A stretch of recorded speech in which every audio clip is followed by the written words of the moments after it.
അർജുനൻ പാശുപതാസ്ത്രത്തിനായി ശിവനെ തപസ് ചെയ്തു. തപസ്യയെ പരീക്ഷിക്കുന്നതിന് പാർവതീ പരമേശ്വരന്മാർ കാട്ടാള രൂപം ധരിച്ചു. കാടിളക്കി നായാടി വരികയായിരുന്ന കിരാതരൂപികളിൽ ശിവൻ ഒരു പന്നിയെ അമ്പെയ്തു. അമ്പേറ്റ് അർജുന സമീപത്തോടുകൂടി ഓടുകയായിരുന്ന പന്നിയെ തപസ്സുണർന്ന പാർത്ഥനും അമ്പെയ്തു. അമ്പിനെ ചൊല്ലി അർജുനനും അംബികാപതിയും തമ്മിൽ തർക്കമായി. തർക്കം എത്തിച്ചേർന്നത് യുദ്ധത്തിൽ. പൊരിഞ്ഞ യുദ്ധം. പാർത്ഥന പരമേശ്വരൻ എടുത്തെറിഞ്ഞു. ബോധം കെട്ട് വീണ അർജുനൻ ബോധം വന്നപ്പോൾ പരമേശ്വരനെ പ്രാർത്ഥിച്ചു.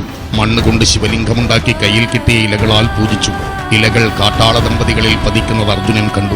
സൂക്ഷിച്ചു നോക്കി. അപ്പോൾ കണ്ടത് പത്നി സമേതം നിൽക്കുന്ന തന്റെ ഉപാസനാമൂർത്തിയെ. അർജുനൻ സാഷ്ടാംഗം പ്രണമിച്ചു മാപ്പപേക്ഷിച്ചു.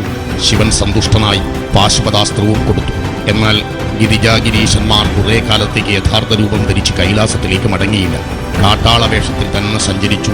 നാടും നഗരവും കാടും തോടുമെല്ലാം അവരുടെ സഞ്ചാരത്തിന് വിധേയമായി. തികഞ്ഞ മാനസികോല്ലാസത്തോടെ കഴിയുമ്പോൾ സുധാനദീ ജലോപാന്തത്തിന്റെ നനഞ്ഞ മണൽത്തിട്ടയിൽ പിറന്ന പെൺമകനാണ് വേട്ടക്കുരുമകനായി മാറിയത്.